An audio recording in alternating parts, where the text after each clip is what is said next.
Strange Brew Podcast, Season 1, Episode 388. The Brewers wrap up their 9-game homestand to open the second half with another series win. Would have preferred the sweep over the last-place Rockies, but they lose on Friday. But we all won Friday night with the Alumni Game. Incredible theater. Randy Wolf hitting a 2-run bomb in the Alumni Game. And you had Casey McGee robbing Ryan Braun, who in classic Brawny fashion squared up the second pitch he saw. Looked like that was going to be a liner to left center field for a double. A diving stab by McGee. They just do this, and I know we talked about it on Friday. They do these kinds of things better than any other team in Major League Baseball. And everybody that was interviewed on Friday echoed that and said, this is incredible. They welcome us back, and we get to kind of relive these moments and warm up again and play in front of 25 or however many thousand people stuck around for the Alumni Game. That was great. We're going to play you the Brian Anderson call of the Randy Wolf home run, which was also top-notch, and the Prince Fielder cannonball celebration at home plate as a tip of the cap to that 2010 celebration that got everybody in San Francisco really mad for like 3 years. So we will play that. We'll talk about the entire Brewer Rockies series. Got a win on Saturday, and then The Miz was at it again on Sunday. Every time this guy is on the mound, you never know what's going to happen. Struck out the first 7 batters. 12 of the first 13 batters he faced, he struck out. And we went over second start after 2 weeks off. I'll be very interested to see if he looks more like himself. The second start out, he certainly did. 5 innings of 1-run ball, 12 strikeouts, and he had no-hit stuff again on Sunday. We will discuss that big weekend as well for the 2 21-year-olds, Cooper Pratt and Luis Lara. The folks are calling him Lara in the streets. We'll go over that. It is Shareholder Day up in Green Bay. I have yet to attend a shareholder meeting, despite my being an NFL owner since 2011. That is happening today. We had some interesting financial news with the Packers on Friday. They released their financials Friday afternoon. Ed Policy, who was presiding over his first shareholder meeting as the sole president, El Presidente, he is sitting on the Iron Throne now. He was kind of helping out with Mark Murphy as he exited last year. This will be his first solo shareholder meeting.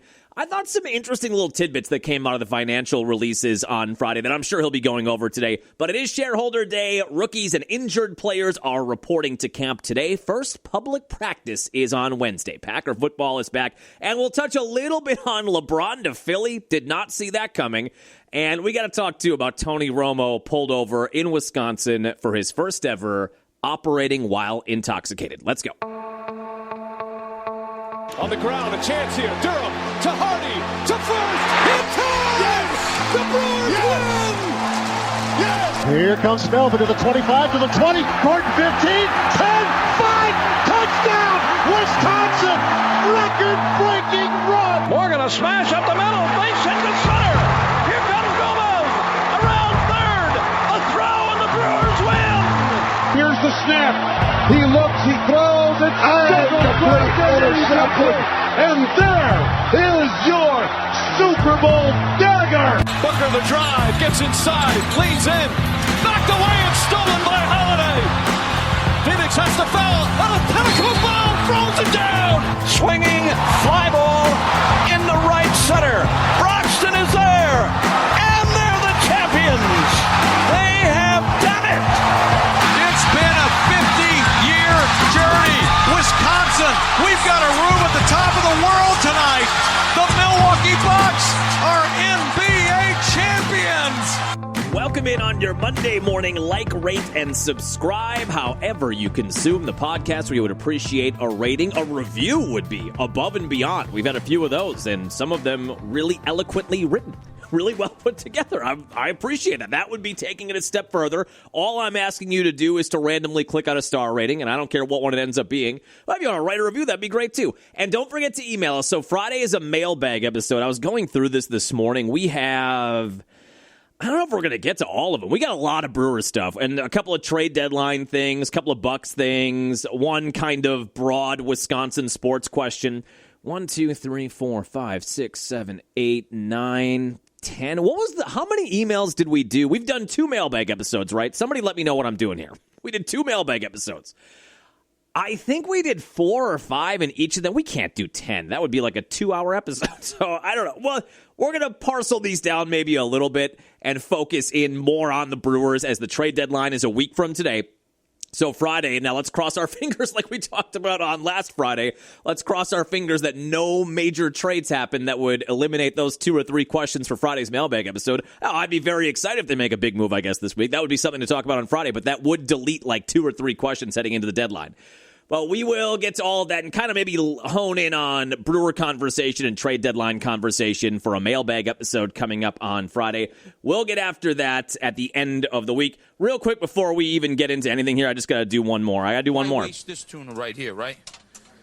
I mean, why waste... Oh, it's really cool right now, okay? I don't know what he's making here. He took a tuna steak out of the frying pan. He's got it in a blender. And what you're about to hear is Emerald and his house band getting it going by banging on the top of the blender. It's perfectly cool. So now what we're going to do is we're going to mix that together. And then as it just sort of all gets...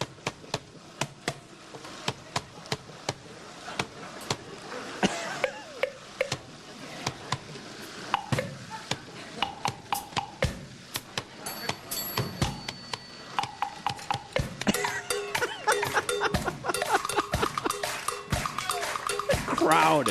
Yeah. All right. So that was a little tuna dance by Doc Gibbs. Unbelievable. You know what you saw over the weekend? So Emerald, somebody took a video of Emerald looking at Twitter and saying, "Oh, I've been trending this weekend." I did not know that Emerald's son, who is EJ Lagasse, I guess he's taken control of his dad's flagship restaurant, Emerald's Restaurant in New Orleans. He has 2 Michelin stars. He is the youngest chef in history to achieve 2 Michelin stars. And then at some point, I saw some quote from him, and I'm paraphrasing here, but I think he kind of took offense, and maybe the family did. Now, again, as we talked about on the Emerald segment on Friday, which I never thought I'd say in the history of this podcast, during the Emerald segment on Friday, I mean, I'm aware of Emerald as a huge Food Network star, mid to late 90s, early 2000s. One of the first big superstars. Was Bourdain on was he on Food Network? I don't think Bourdain was on Food Network. I could be misremembering that. Maybe he was on Travel Channel. I don't remember. Emerald was one of the first big stars. You know who else we liked in college? Now, I didn't watch any Emerald, but we did love on Food Network up in Stevens Point. We would every once in a while tune in to Giada De Laurentiis. And let me tell you something, I learned absolutely nothing about cooking on that show, but I watched every damn episode. She had a certain gravity to her.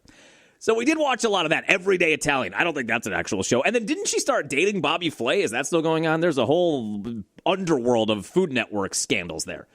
But I'm aware of Emerald. I guess I just always assumed he was a well-regarded chef. But the tweet that his son had out made it sound like that some people sort of looked at Emerald as a caricature or a novelty act, and that he wasn't really that good of a chef, but he was charismatic, obviously, and people enjoyed watching him. But I guess some real true dyed-in-the-wool foodies or chefs would say, oh, he's not really that great of a chef at the end of the day. He's just very entertaining.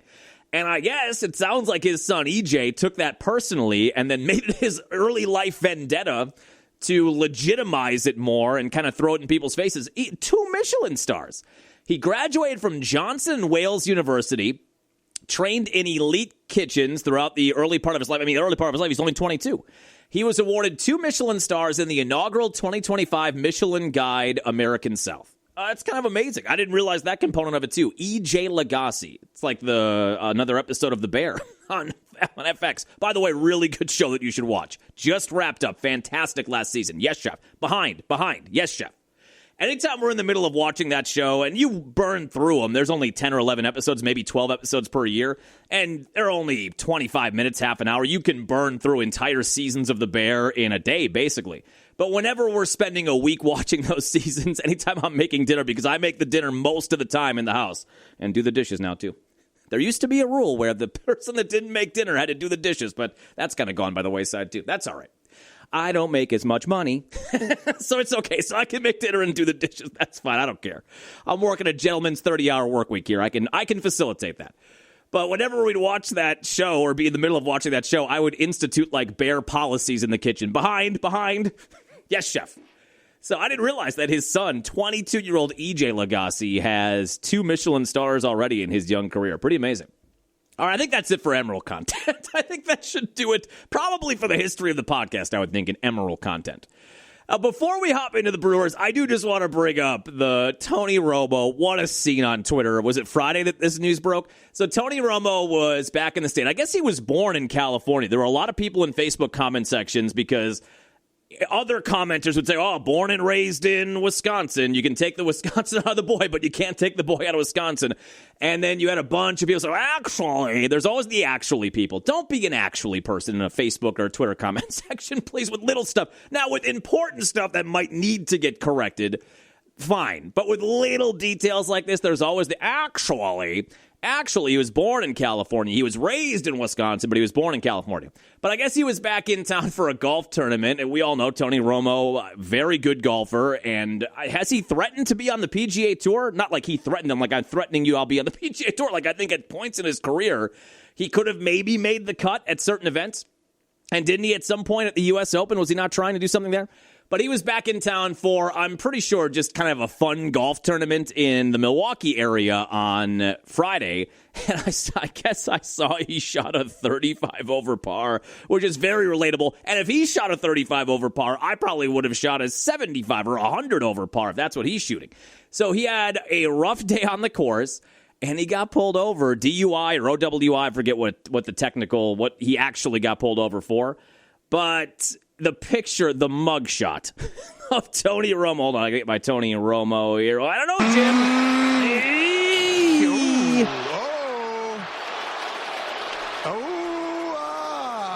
That's a catch. I don't know, Jim. Tony, have you had anything to drink tonight?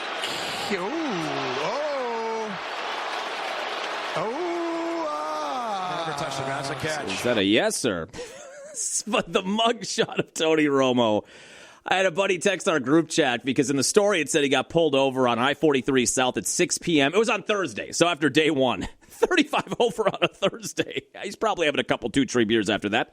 But he got pulled over on I-43 South at 6 o'clock on a Thursday. And a buddy would say, 6 o'clock on a Thursday? And I said, well, he was at a golf tournament all day. And then the mugshot of Tony Romo, you can smell it. I mean, you can just smell the sunscreen. He probably only applied sunscreen one time, did not reapply. We've all done that before over the course of 18 holes in 6 hours, hacking away on the golf course. He did not reapply that sunscreen, but he kind of had that sunburned look. He had that sunburn imprint where a hat would be, where his sunglasses probably were, just baked all day, golf polo, and he's just got those eyes. Those eyes that say, I probably had 3, 4, maybe 5 Miller Lights, and I got way too much sun today, and I shot a 35 over par, and these should all exempt me, I think, from being pulled over for whatever it is you're pulling me over for. But as soon as I saw the mugshot, he's got a little smile on his face on the mugshot. Tony Romo. I saw one meme that made me laugh. The closing, was it Wolski's? Is that how you say it? I closed Wolski's. Somebody put that out there. There were a lot of funny memes made with that Tony Romo mugshot. But after I saw it was after a golf tournament, and he shot 35 over, and it was a sunny, hot day on Thursday. The picture, the mugshot, it looks like that to a T. I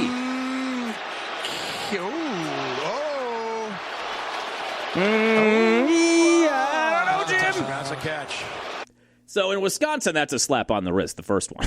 What is that, like a $180 fine? I think if you get 9, you get the 10th. It's like a punch card. After you get 9, you get the 10th free. So I don't mean to make light of that. I shouldn't, but I did. But that was news on Thursday. The mugshot did just make me laugh, though. All right, let's talk about the Brew Crew, shall we? Rockies in town over the weekend, and as we talked about on Friday, when you've got a last-place team. Now, look, the Rockies are a little better than they were last year. They've actually already matched, I think, or a game or two away from matching last year's win total, which is not something, I guess, if you're a Rocky fan, that you're super excited about, maybe. But, you know, a 40-ish win team last year, like they won 40-ish games the entire year last year. They've got 42 already after Friday's win, so maybe they're getting a little bit better.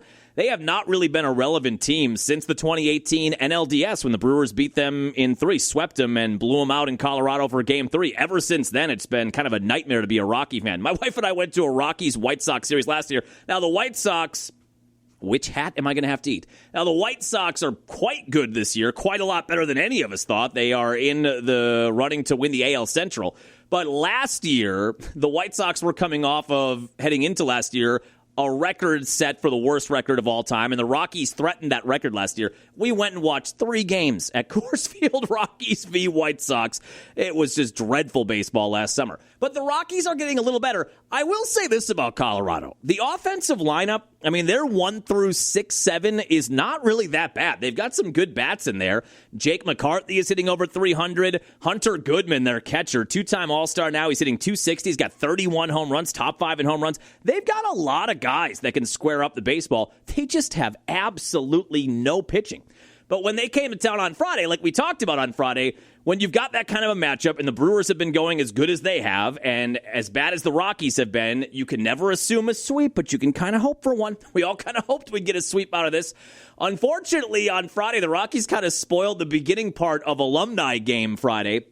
They won Game 1 5-2 on Friday. Shane Drowan was okay. Just a lot of hard contact early. Gave up 4 runs early, then gave up one more tack-on run. They tried to get a little more out of him pitching into the 7th inning since they were down. 6 innings, 5 runs, not great. 6 strikeouts for Shane Drowan. Bullpen was fine. Anderson went an inning, didn't give up a run. Yoho went 2 innings, did not give up a run. So you didn't have to burn any significant arms on Friday. Brewers just had one of those days offensively where they squared up a lot of baseballs and just didn't show anything for it. They had at one point, they had 7 of the 8 hardest hit balls on the day, and at that point they were down, I think, 3-0 or 3-1 or something like that. Just one of those days where it felt like you were making good contact, but it was going right at guys. Yelly hit a home run, leadoff home run, and almost hit his second at bat. Maybe that gets him going, coming off of a 2-hit day on the Wednesday before the off day Thursday. Then he hits the home run, almost had a 2-home-run game. I don't know what he did Saturday. He did not play on Sunday. Maybe that gets the power going a little bit for Yelly. Terang had a 3-hit day. He had a home run, but not a lot going on offensively for the Brewers. And again, as we went over, just one of those days where every time they would sting a baseball, it would cut to it going right to the shortstop or a line drive right to the right fielder to the point where they didn't even have to move. I mean, it was literally right at people. So you drop that game 5-2, but then the more fun that night was the Alumni Game, which was incredible theater. And as we went over on Friday, the Brewers just seem to do this better than almost any other team, and I don't know if any other team does any of this. I'd have to look. I have not heard of any other Major League team doing the amount of alumni stuff the Brewers do. This was piggybacking off of the Alumni Home Run Derby last year, which was a great success. And then I wondered, like I said on Friday, will they just keep doing that? You can bring back some of the same guys, but do you bring back then 2 or 3 different guys every year or just get whatever you can? And they changed it up this year. Instead of doing the home run derby, they did this 3-inning game. They brought 30 guys back. I'm not sure. I don't know if they all got in. Niger Morgan, T-Plush, was doing a lot of media heading into it. I didn't actually see him on the field. Maybe he didn't make it after all. But they had 30 guys coming back. As we went over on Friday, the roster was a who's who of stars from the 90s, early 2000s, mid-aughts, the 2011 NLCS team. Randy Wolf will talk about here in a second. I also loved over the weekend, the Brewers brought back. Now, I know I'm on an island here. I know I am. I am what I am. That's Popeye.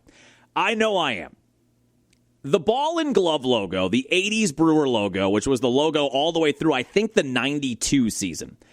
That is one of the most iconic sports logos of all time. I'm not going to tell you how long it took me to realize that was an M and a B in the ball and glove logo. Like the glove webbing is the M and the middle of the palm is the B with the thumb coming up and the ball in there. That blew my mind. When somebody explained that to me, I think I was in college. When somebody explained that to me, oh my God, how did I never see that? It is one of the most legendary logos of all time. I have a soft spot in my heart for that early to mid to late 90s logo shift they did with the M and the B overlaying each other, and that was the hat they wore. Now, last year, my wife and I went to a game, and I think they gave away a hat or a shirt maybe with that logo, and I took a picture and I put it on Facebook, and I said, I know this is going to be an unpopular opinion. I know this is going to be an unpopular opinion. I think this is the greatest logo in franchise history. And while part of me does believe that, I also, like we just had to acknowledge, the M and the B logo is not only a legendary logo for the Brewers, it is iconic within the world of sports. I just love that logo. They kind of went to a blue and then sort of an aqua green color there for a while. I'm pretty sure, if my memory serves me, I'm pretty sure they went from the ball and glove logo in 1992, where they were vying with the Blue Jays to win the AL East. And then in 93, were they celebrating their 25th year or 35th year maybe? And they shifted logos, and it was a big deal that year. And a part of the reason I remember it, my dad was running Maple Lanes in Sheboygan at the time. And they would always have beer distributors, like every day. They'd have the Coke guy come through, the Pepsi guy come through to reload the guns. They'd have all the different beer distributors where they had beers on tap to clean out the lines and to put new kegs in. And with that, Bud and Miller, they have a lot of promo items. And Miller being a sponsor with the Brewers, they had a lot of Brewers stuff with the Miller logo on it. So I'll never forget, I was with him at work one day, and his Miller distributor came in around the time they shifted the logo. And he had a beer stein that had a top that had a baseball as the part you flip open with your thumb, and it had the new logo, on the side. I think it did say 25 years, but that doesn't make any sense, right? Because they came to Milwaukee in 1970.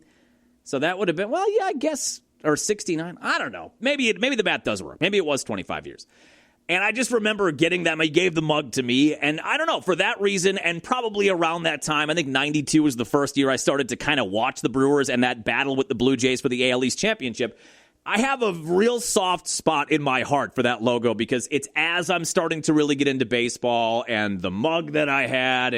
But I understand because the ball and glove logo is so good, and this one is not as good probably. And then also it coincides with 92. They were a 90-win team and vying for a playoff spot. And then 93 started the run of just terrible baseball until 2005 or 2006. 2005 is where they finished 500, right?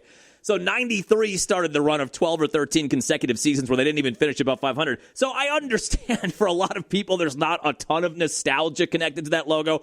I love that logo, though. So they wore that as their hat all weekend long.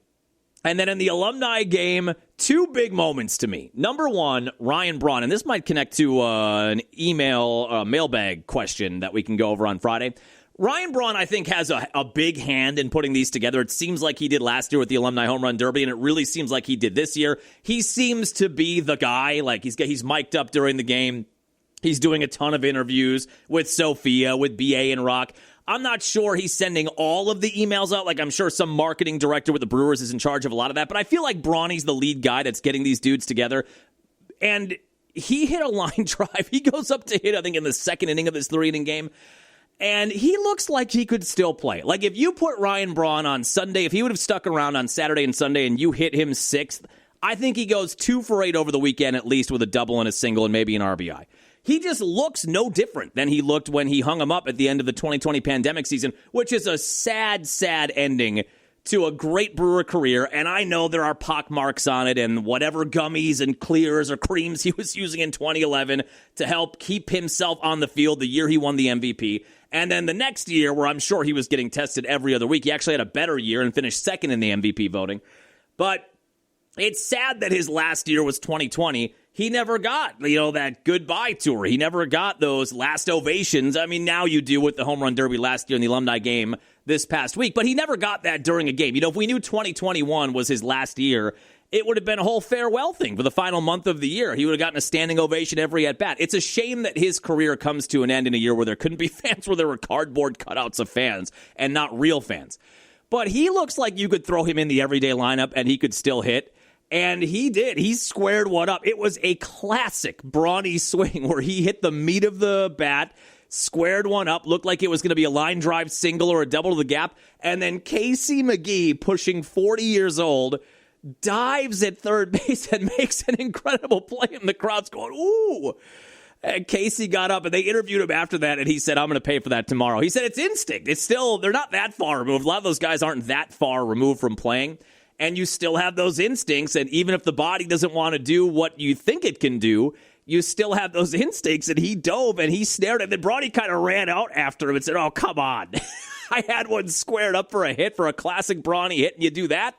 That was a fun moment. And then the moment of the day, Randy Wolf, who played a big role on that 2011 team. I think he spent 3 years in Milwaukee. But on that 2011 team that made the NLCS, he was a 13-game winner, I think, a 13 or 14-game winner. And then in the NLCS that year, remember they won Game 1. My wife and I were there. They got blown out in Game 2. Thanks for nothing, Sean Markham. And then they lose game 3. So they are down 2-1, and there's a chance maybe they're not going to come back to Milwaukee. He goes out there in St. Louis and wins game 4 with a spectacular start. Then they lose game 5 in St. Louis because that was a 2-3-2 format back then. 2 in Milwaukee, 3 in St. Louis, 2 in Milwaukee. And they come back and lose game 6. Thanks for nothing, Sean Markham. Again, part 2 electric boogaloo. But he went out there and pitched his nuts off in Game 4 and made sure with that win that they were at least going to come back to Milwaukee for a Game 6 regardless of what happened in Game 5. So Randy Wolf is now 49 years old, and he goes up there and takes on Doug Davis. I did laugh out loud. I know we talked on Friday about how Doug Davis never would have survived the pitch clock era because he was, even in an era where you had no clock, which seems unfathomable now. I'm so used to the pitch clock. It seems crazy that we never had it. It's one of those things where as soon as they instituted it, you thought, how did we live without this? But Doug Davis, even in that era, was a drearily slow pitcher. Just sleepy. But that was a part of what made him kind of successful. He just kind of lulled you to sleep. And they had a Doug Davis pitch clock that they were running on the second screen next to the Jumbotron. So they knew, and he knows, that it's kind of an inside joke. And Doug Davis serves one up down the middle, and Randy Wolf, a pitcher, hits a no-doubt shot to right field. Oh, yeah. Oh, yeah. Oh, my goodness. No way. Randy Wolf. Touch him all. That's Bronny that's mic'd up. Are you kidding me? Come on. Randy Wolf has hit one out of here. Come on. Wow. Can we get an exploding bomb at home plate? Yeah, so they do the Prince Fielder, the 2010 walk-off against the Giants, the exploding bombs. Randy Wolf has had his moment. Yeah! So fun.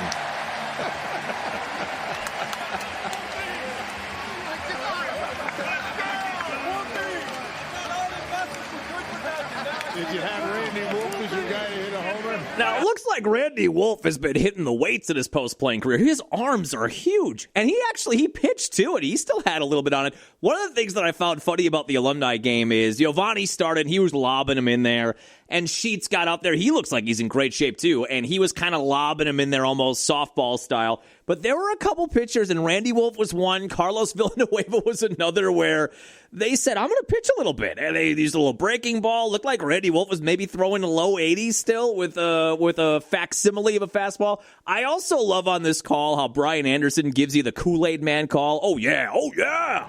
Oh, yeah. Oh, yeah. I love that. Oh, yeah. Oh, yeah. Oh, my goodness. No way. Randy Wolf. Touch him all. Are you kidding me? Come on. Randy Wolf has hit one out of here. Oh, yeah. Oh, yeah. Now, the only bummer was it's a 3-inning game, and I forget what it was. It Wisco versus Milwaukee were the team names. So that led Wisco to the win. That was the bottom of the second inning. They were up 3-0. And then they got the guys out in the top of the third. So you never played a bottom of the third. My only criticism or critique, now look, maybe those guys didn't have anything left in the tank and maybe 2.5 innings was enough. They were going to go, it was 3 innings or an hour. So whatever came first, 3 innings or an hour. And that's probably enough. But I would have liked one more half inning or one more inning maybe. I mean, let it go a little bit. You know what I mean? I could have gone, and like I said, I don't think everybody got in. So you probably could have played one more half inning or one more full inning, and then everybody gets a chance to get out there. But other than that, and wanting more of it, I would say they hit another home run this year. Now, I don't know what they do next year. Do you go back to the home run derby? Do you do another Alumni Game? The Alumni Game feels more repeatable to me. Because, like I said, the home run derby, I'm not sure how many of those guys that you could count on to really hit some home runs. Like, they got enough last year, and Broxton was awesome, and Corey Hart got on a heater, and Prince hit 2 or 3, and Bronny hit 2 or 3, or 2 maybe. So you had enough guys that were doing enough. The thing you worry about with the home run derby is if you get a bunch of those older guys out there and nobody hits home runs, like that Wrigley Field home run derby we talked about in 1990, where you had 5 home runs for the whole derby. If you have an alumni home run derby and only 1 or 2 home runs are hit, that kind of takes some of the zest out of it. But the Alumni Game feels a bit more repeatable, and you could bring back a ton of different guys. You're not playing super hard, so I think they could probably do that one over and over and over again. We'll see what they elect to do next year. But all of those guys said The Brewers do this better than anybody. They've played, a lot of those guys played for several teams, and for a lot of organizations at the major league level, you play there, you have success, you win, maybe you win a championship, but then as you fade away, you never really hear from them again. Maybe once in a while you come back if you're on a wall of honor or something like that, or throw out a ceremonial first pitch. But the Brewers really embrace that history, and I think that is, Milwaukee's a big city, but it's a small market, and I think that is embracing sort of the statehood and the small market feel of Milwaukee, that you've got to have that family, that kind of culture, and they've done a phenomenal job of building that up. That was a ton of fun on Friday, so it almost made you forget about the 5-2 loss in the actual game before that.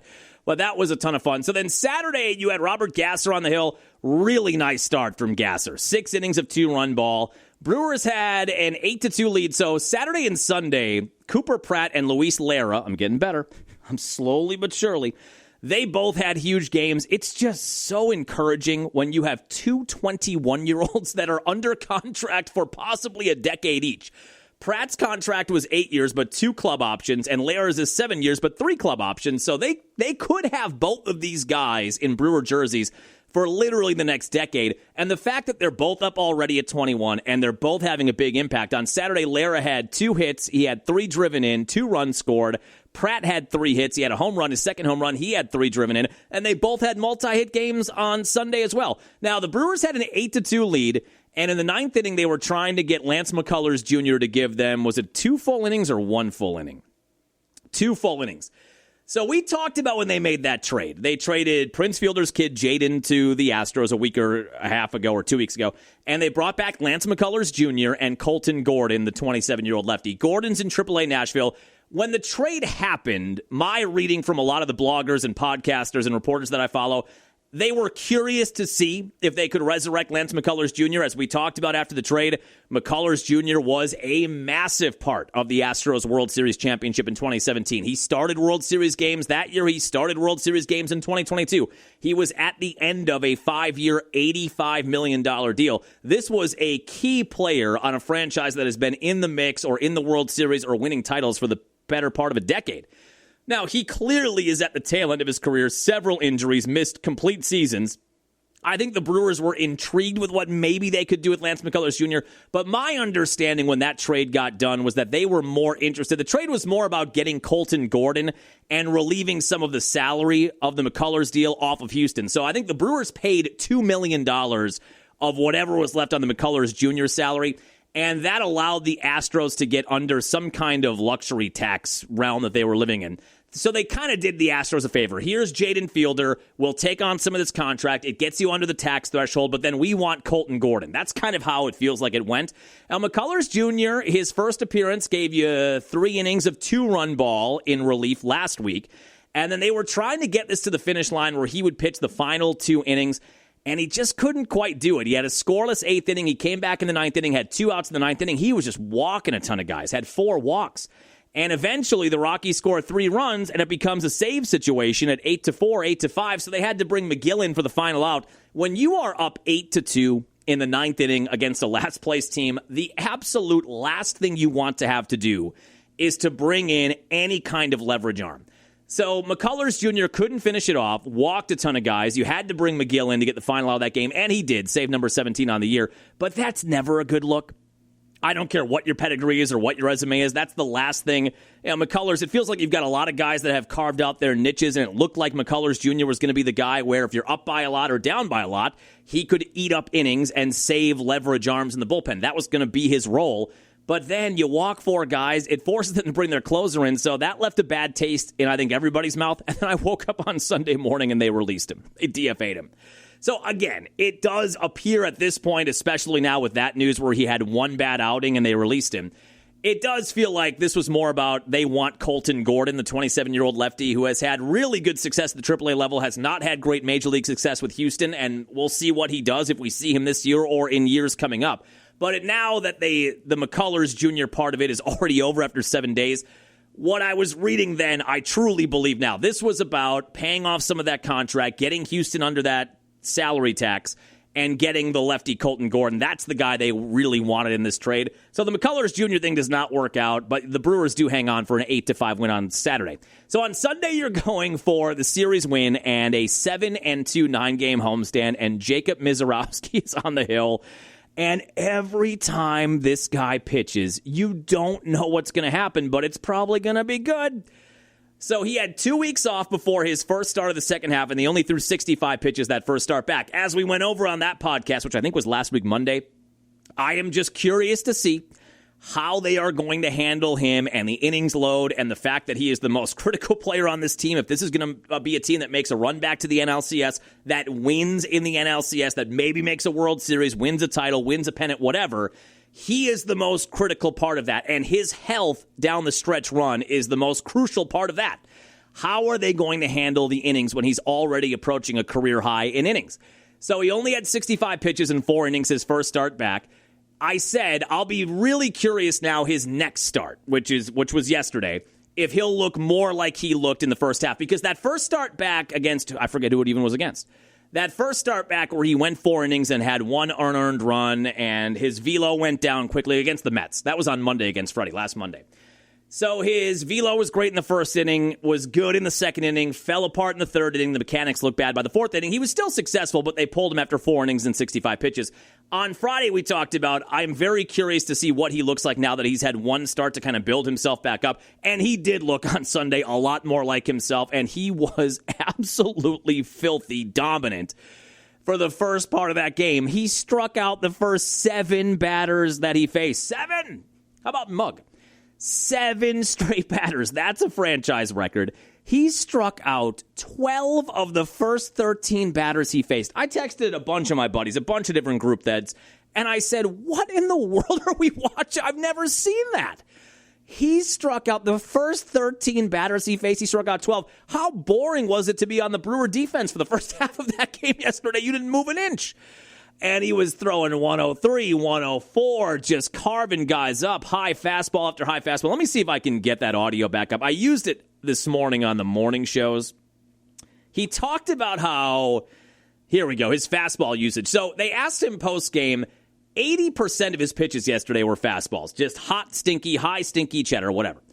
And they asked him, was that the plan going in? And he said, no, it really wasn't, but it became obvious that they couldn't catch up to it, so we just said, here it is, hit it, and unless you can prove you can hit it, we're going to keep throwing it. No, I don't think that was the game plan going in. I think that's just what happened. You know, me and Gary kind of just ran with it. You know, you saw the swings that they were getting at the top of the zone and kind of just were like, all right, here it is, you know, until they hit it, and, you know, dude hit it, so. That was the 1 home run. I like that. Here it is. And they just were like, all right, here it is, you know, until they hit it, and, you know, dude hit it, so. So he had 14 up, 14 down.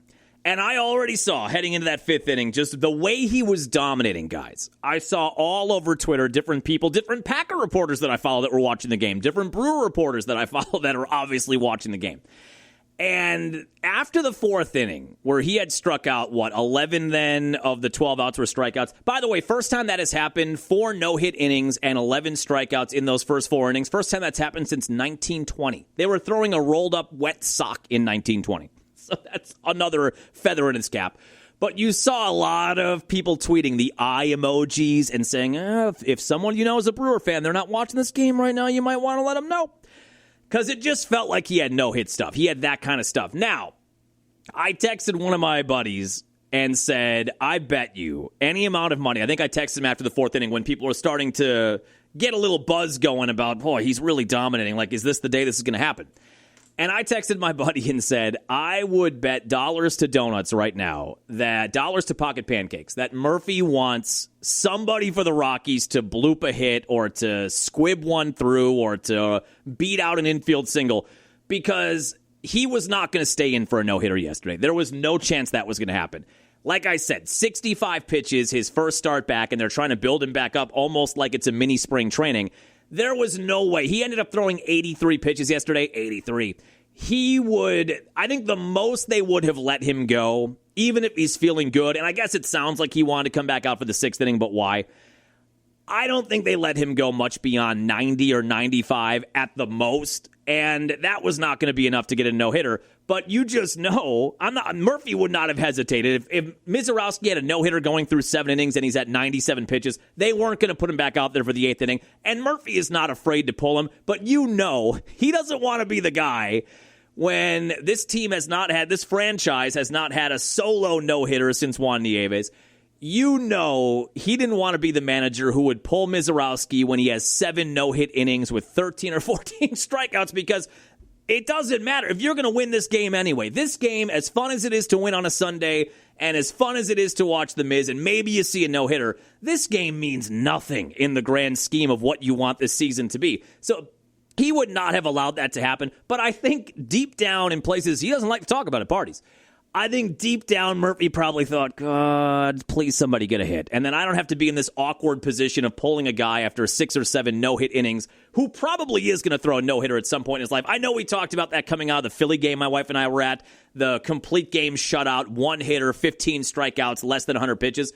At some point, he is going to throw one. I don't know when it's going to be. Is it this year? Is it next year? Is it 6 years from now? He has that stuff where I feel like it's inevitable. I don't think it's a matter of if, but when he throws one. But you just knew, second start back after 2 weeks off, they were not going to let him go 110, 115, whatever it would have taken. They weren't going to let him do that. So when that kid hit that home run in the 5th inning with 2 outs in the 5th inning, I think secretly Pat Murphy was probably thinking, okay, good. Get one more out, qualify for the win, get one more out, and then we're done because we're probably going to win this game anyway. Brewers gave him that early cushion, 3 runs in the bottom of the 1st inning, and then, it's Cole Carring, I think, hits that solo shot, and that's a tip of the cap. That was a 102-mile-per-hour fastball on the outside corner that wasn't even in the strike zone, really, and he got that one out in left field somehow. So that made it 3-1, but then that allows Murphy to pull him, and everybody can kind of say, okay, that makes sense.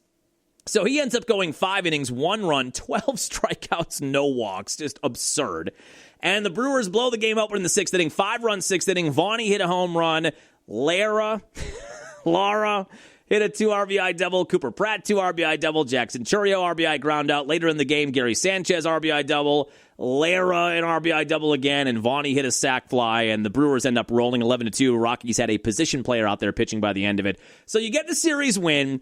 Mizorowski got the win. He's 11-4. What is his ERA at? With the 1 run he gave up, 1.58 ERA. So where is he? Does Ashby still lead the league in wins? He does not. So Christopher Sanchez, that's kind of the Mizorowski foil. He now leads Major League Baseball with 13 wins. Miz has 11. The pitching Triple Crown, so the hitting Triple Crown, which has only happened a handful of times, is to be the league leader in batting average, the league leader in home runs, and the league leader in RBIs. Very rare. Carl Yastrzemski did it. Miguel Cabrera did it. Not Magglio Ordonez. Miguel Cabrera did it for the Tigers maybe 10 years ago. It does not happen much. Now, there is also a pitching Triple Crown, which also does not happen much. That would be leading Major League Baseball in wins, leading Major League Baseball in ERA, and leading Major League Baseball in strikeouts. Mizorowski currently is the league leader in strikeouts with 185. Dylan Cease is behind him, 167. He's got an 18 strikeout lead. Mizorowski currently has the best ERA in baseball at 1.58. Cam Schlittler of the Yankees, say that one slowly, has a 2.07 ERA. And right now, the league leader in wins is Sanchez with 13. Miz has 11. So that's the one he'd have to do some catching up in if he was to get a pitching Triple Crown this year. He is right now, and we've got a long way to go, but he is right now far and away. I think he's minus 400 to win the Cy Young in the NL right now. But just another astounding performance. And it's sadly becoming routine. I think there were a couple of different radio stations that tweeted out yesterday, don't let this become routine. Don't let it become routine that Mizorowski goes out there and has all of these crazy achievements, and he's throwing 102, 103 every pitch, it seems like. Don't let this be taken for granted. This is a once-in-a-lifetime commodity. And he gets the win. Brewers are 66-39 coming out of that game on Sunday. 7-2 9-game homestand. The Cubs did lose yesterday in Pittsburgh, so they won that series, but they lost on Sunday. So you're back to a 7-game lead in the NL Central. That briefly got down to 6 after the Cubs win Friday and the Brewer lost to the Rockies. And the Dodgers did lose yesterday. So right now, you are a half game behind LA for the best record in baseball, 7 games up on the Cubs in the division. Now, they go on the road starting tonight, 6-game road trip on the West Coast, and these are always a nightmare for people that get up really early. Anybody feel bad for the radio DJ? I will give you now 13 seconds to feel bad for the radio DJ who might be a little bit tired tomorrow after watching an 8:45 first pitch against the Giants. Ready? And go. All right, thank you for your empathy. So 8:45 first pitch. These aren't as bad, by the way. The pitch clock era has done so much for the health of the game and the health of the sport. I remember pre-pitch clock era where you'd be staring down the barrel of an 8:45 first pitch, and there was a chance that game wasn't going to be over until 12:30 past midnight. Now, this will likely be done around 11:15, somewhere in there. 8:45 tonight, Brandon Sproat on the hill. Logan Henderson goes tomorrow, 8:45. And thank the good Lord, an afternoon start time on Wednesday. This, to me, is the perfect time. I'm just getting up for my afternoon siesta. 2:45 first pitch on Wednesday. Shane Drowan goes. Now, the Giants have been pretty bad this year as well. I think the Giants are only a game up on the Rockies for last place. 2 games up on the Rockies for last place in the NL West. Now, despite that, the Giants' offense has been bad. They actually have the opposite problem. The Rocky offense is fine. Their pitching is god-awful. The Giants' offense has been really bad. Their pitching is still pretty good. So you've got to face, on Tuesday, you face Landon Raup, who has a 3.9 ERA, and then Logan Webb is not having the kind of year that he's had in the past. But Logan Webb, for many, many years, has been a Cy Young contender year in, year out. He's 5-7 this year, a 3.98 ERA. He was an all-star this year. So you do have to, in a stadium that is very large, cavernous, you would say, and depending on the weather on the Bay, you could have kind of a cold, humid day with wind blowing in. It's not easy to score runs in San Francisco. Now watch, the Brewers will average 30 runs. They'll average 9 runs a night over the next 3 days. But it's not a place where that's conducive to huge run outputs, and you are going to take on 2 of their better pitchers in this series. Again, 8:45 tonight and tomorrow, 2:45 on Wednesday. And then in L.A. taking on the Angels, not the Dodgers, the Angels, Friday, Saturday, Sunday, 8:38. Okay, on Friday, 8:38 on Saturday, 2:15 Sunday. Those aren't that big of a deal. It's the weekend, so it's fine. A late night start time on the weekend I have no problem with. Don't love a Monday, Tuesday, almost 9 o'clock start time, but what are you going to do? But that is a 6-game road trip that gets underway tonight. Then back home with the Pirates, who they have not played well against. Next Monday, they start a 4-game set with the Pirates. And, yeah, they're going to see Skeens and Ashcraft and a lot of their good young pitchers. Brewers have dominated the division but have not dominated Pittsburgh. 1-5 against the Pirates this year. That'll be a 4-game set starting on Monday next week. All right, now let's move on to the Green Bay Packers. Let's crank it up just like we did on the Friday episode. First, this. Gosh, I like the Packers. I'd do anything for the Packers. And then a little bit of this. It is shareholder meeting day today in Green Bay. I purchased my parchment paper, my $300 parchment paper, and once again, let's see what stocks are doing. What are stocks doing today? I have a couple of different portfolios. I'd say my Packers stock, neither losing nor gaining money, has been one of my wiser investments. I purchased my Packers stock after the Super Bowl title in the euphoria of the post-Super Bowl 45 title. They did a stock sale that year, and I bought mine then. They have done at least 1, maybe 2 since then. The most recent one, I know we got my father-in-law, Jerry, shout out Jerry. We got him stock for Christmas that year. And my brother-in-law, my sister's husband, Tony, he also bought stock. I don't know if that's the only one they've had since 2011 or not. Well, if there's only way to find this out, that's what my wife would say. If only there was something we could do. That's often a conversation in our household. How many stock sales, Packers history? If only there was something we could consult. Look, I'm just trying to bring back the art of conversation. Of course we could Google it. We could Google everything. But if we Google everything, are we ever going to talk to each other? That's my retort anytime. It's not just Lindsay. Anytime anybody says that to me, why don't you just Google it? Well, I'm trying to resurrect the art of conversation, all right? Sue me. They have had 6 stock sales. So they've only had 1 since then. So they had one in 1923, $5 a share. You could buy it for a buffalo nickel. 1935 stock sale, 1950 stock sale. That's the one that kind of saved the team, I think. I think the first 3, really, they needed them or the team was going to go away. Of those 3, I think 1950 was the biggest one where if we don't get this, Lambeau Field might not exist. You know, I think that was probably the most important one. And then in 97, they sold it for $200 a share after the Super Bowl 31 title. Notice a theme here? They win a title. All right, put that stock for sale. 2011 was $250 a share. And that's when I bought in. And then, 21. Did they do 2 then? 21 and 22? No, just 21 or 22. $300 a share. So if you are a stockholder, you get in the mail. I don't even know when it is. A month before the shareholder meeting, you get all the details and your tickets to get in. I think you get like 6 tickets to get in or 4, whatever it is. And I've never been. Now, as I said on the morning show this morning, I am what you would call a hands-off owner. I let the people that were put in the places to do the jobs, I allow them to do their job, and I do not meddle. There's no Jerry Jones in my body. There's no Jimmy Haslam in my brain. I allow the people around me to do the job that we hired them to do. I have not been to a shareholder meeting primarily because my wife and I always take an extended August vacation and an extended June vacation, sometimes a May vacation, sometimes a spring break vacation too. We like to take 4 or 5 kind of long vacations, sabbaticals every year. And I don't think because we always take a longer early to mid-August vacation, I think I'm always working on shareholder meeting day. Now, look, I work the early shift here, so what's preventing me from going up there to be there by 1 o'clock? Like, it's 10:30 right now as we record this. We could wrap this up in 10 minutes, and I'm sure I could be up there in plenty of time. I don't know why it doesn't interest me. I know it's fun, and it's very unique, obviously, to the Packers and the franchise. There's just nothing about the shareholder meeting that's ever gotten my juices going. I love the piece of parchment paper. I love the frame I have around it sitting in the office. I look at it every day. But there's just nothing about the stockholder meeting that's really made me feel like, God, I can't wait to get up there for the stockholder meeting. Although I have heard good things. I've heard that it's a great time. People tailgate and they kind of treat it like a mini game day.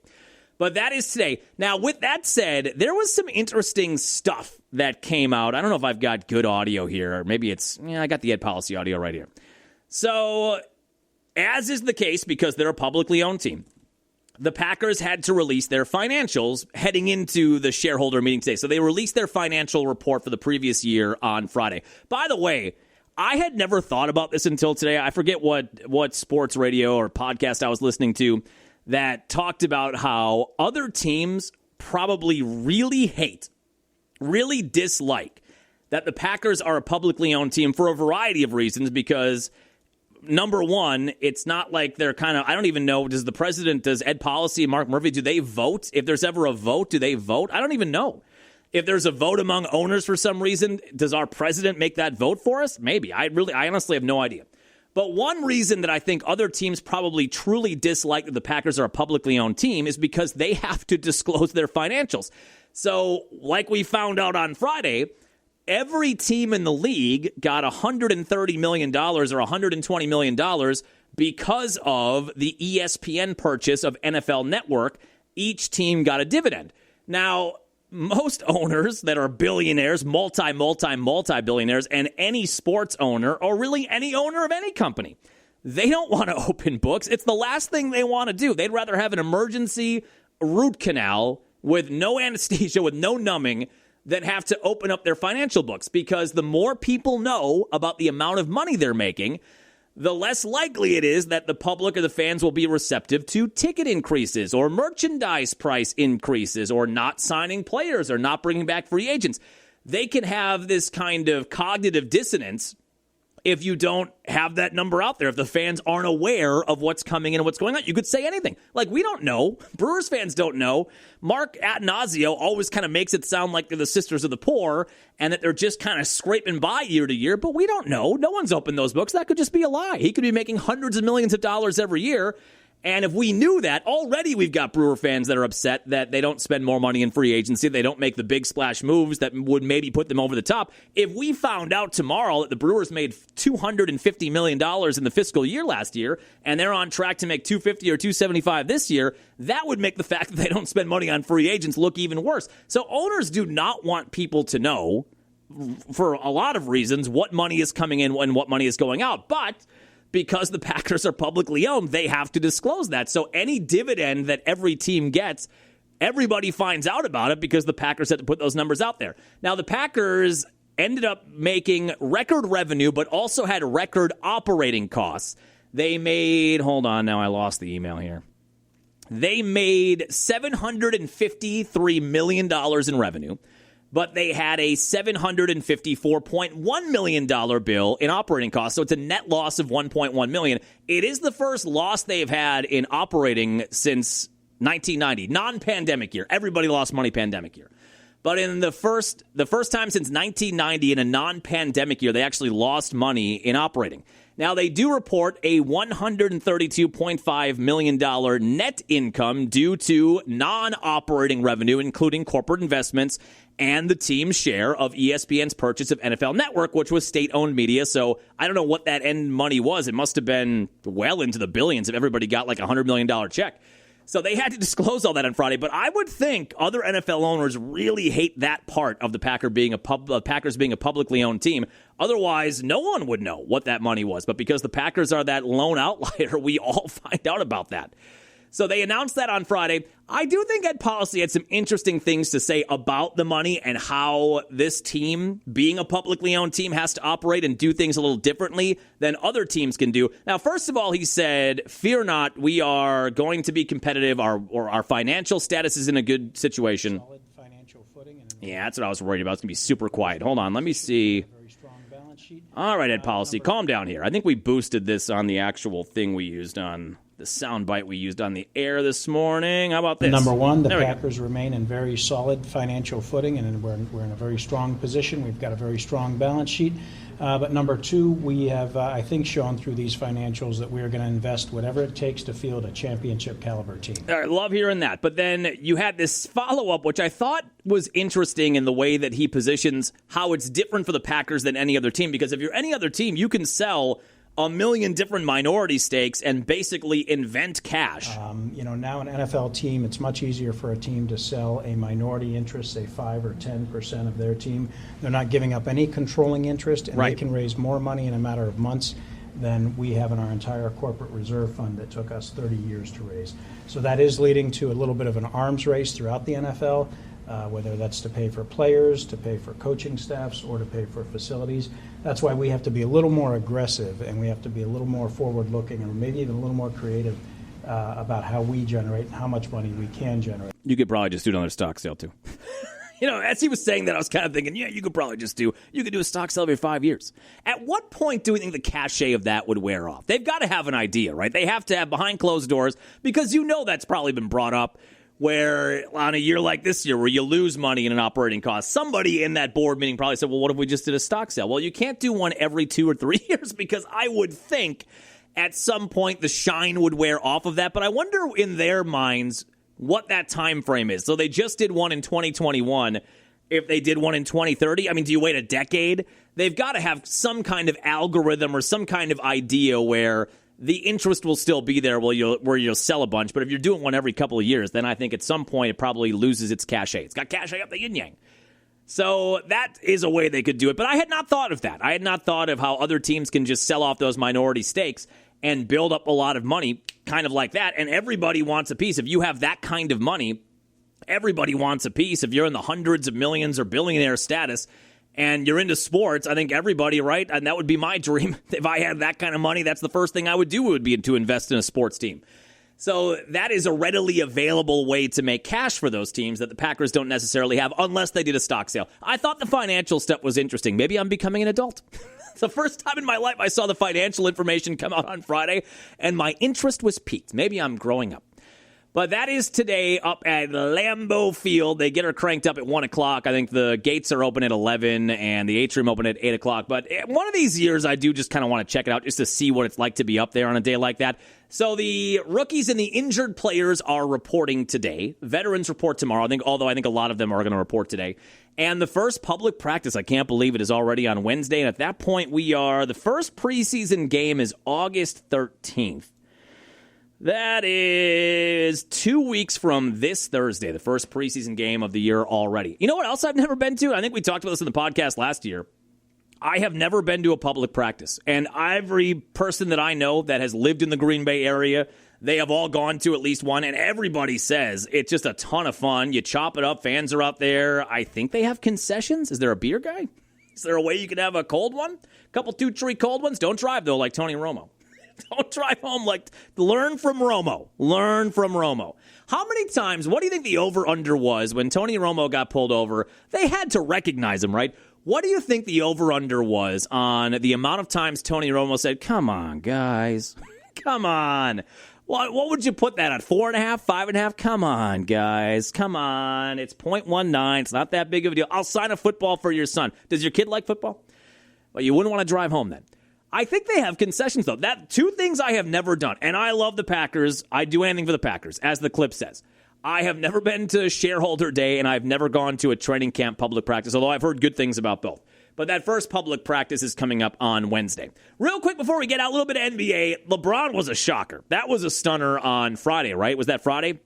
I'm pretty sure it was maybe a half an hour after we clicked publish on the Friday podcast. He's going to Philly. Philly. I don't know. I did not see that coming. Bill Simmons actually had a podcast out on Thursday last week, and one of his co-hosts said on the air that he thinks LeBron is going to Philly, and he even said, bookmark this, put this down, timestamp it, I think LeBron's going to Philly. That's the first time I had heard anybody posit that LeBron could be going to Philly. As we talked about, the Expendables in Golden State kind of made sense to me. Going back home to Cleveland for the last contract made sense to me, and I really thought with the amount of space they had cleared up, and he only signs a 2-year, $8 million deal. Gary Trent signed 4 years, $64 million goddamn dollars. 2 years, $8 million for LeBron James. I get it. At this point in his career, like he said, he's not in it for the money. He just wants to win a title, bring a title to Philly now, I guess. 2 years, $8 million. We are paying Gary Trent. We're paying him $64 million guaranteed. But other than that Bill Simmons podcast on Thursday last week, I had not heard anybody throw out Philadelphia as a potential destination. Yeah, I thought Cleveland, Miami. I really thought Miami. Going back to a place where he won a couple of titles. They made 4 NBA finals. Giannis is there. You've got the young superstar. Bam is there, all-star caliber. Like I said, I don't know how that would have meshed together. Their games, I don't know how that works if all 3 of those guys are in the starting lineup. But it did feel to me like a likely destination. Philly, though, was not something that I had considered. So Philly, all of a sudden, they get Jaylen Brown out of Boston. So they add a guy who was second-team All-NBA, top 5 MVP finisher this year. They bring him in. They already have 2 of the best young guards in the league in VJ Edgecombe and Tyrese Maxey. They've got Joel Embiid. So who knows how many games he'll play the upcoming year. What is the over-under? Speaking of over-unders, between injuries and load management for LeBron and Embiid, what would you set the over-under regular season games that Embiid and LeBron James play together? I would set the over-under on an 82-game schedule. I would set the over-under on 29.5 games that LeBron and Embiid play. I think that's a pretty good number, 29.5, that they would play together. I think I'd take the under. So you've got a lot of parts there. Now, the Eastern Conference all of a sudden seems like it is loaded. Cleveland's still a good team. Boston with Paul George now, I don't know what to make of them. Philly seems like they're probably going to be a championship favorite now when you add in all those ingredients with Jalen, Maxey, Edgecombe, LeBron, and Embiid. You've got Toronto bringing Kawhi Leonard back home. You've got a lot of really good, talented teams. The Knicks, by the way, the reigning champions, John. Might want to mention them. The reigning NBA champions are in that mix, too. The Orlando Magic kind of came on toward the end of the year. What else? The Hornets are an up-and-coming team. Miami with Giannis now. Maybe that's the reason why. Remember we talked about on the Friday podcast, the first over-under came out for the Bucks, and it was 24.5, and I thought, God, I thought it would be more than that. I feel like they have talent enough on that team to win 30 games. And I think they're better than they were last year when they won 32 games. But maybe a part of why the Bucks over-under is at 24.5, and ESPN came out with their first power rankings of the offseason after the LeBron move, and the Bucks are ranked 29th out of 30 teams. I just kept on scrolling. I thought, oh, God, how many times am I going to have to hit this scroll wheel here? So the over-under is 24.5. They are ranked 29th out of 30 teams. Like we said on Friday, this might just be me and my brain being unable to get out of we're competing. We're a playoff team. We're battling for championships. I know Giannis is gone. I know that. But maybe my brain isn't fully removed from year in, year out. I feel like this team is competing for a playoff spot. I do think they have more talent on this team right now than the team that won 32 games last year. But maybe a part of that is that the East is so loaded. And now you've had all these different chips get rearranged. And it just feels like every team. Detroit won 60 games last year. They're in the mix, too. That was a 60-win team. And all of a sudden, they were the 1 seed by 4 games. They might even be a middle-of-the-pack 4, 5, 6 seed right now with all the different moves that got made. Perhaps that is what is going into that low over-under for the Bucks and them being ranked 29th out of 30 teams. The Kings were the only team that was below the Bucks in that power ranking. but perhaps how strong the Eastern Conference has become is a big factor as to why that number is so low and why their power ranking spot is so low. But LeBron to Philly, I did not see that coming. All right, that'll do it for us here on your Monday morning mailbag episode on Friday. We will spend a little time at the beginning of the podcast recapping the Brewer-Giants series. We'll have a day off Thursday, so we'll recap the 3 games in San Francisco, get set for the 3 games in LA against the Angels. Any Packer news? I assume Josh Jacobs is practicing on Wednesday. Any Packer news, we will go over that as well. I don't think there's going to be a lot going on with the Bucs, so this will be a good day to do a mailbag heading into the trade deadline in baseball 1 week from today. We've got a couple of questions on that. We've got a bear with me. Remember we were doing that? Bear with me. I love when emails start with bear with me. I've got a bear with me on Giannis. I've got a Chris Middleton commentary. I've got a question about Major League Baseball trade deadline and maybe a different approach with the potential of a strike and a work stoppage next year. I have a Luke Fickell Badger question we'll go over, and a lot of that stuff we'll knock out on Friday for the mailbag episode. Have a happy, safe work week. We'll chat with you then.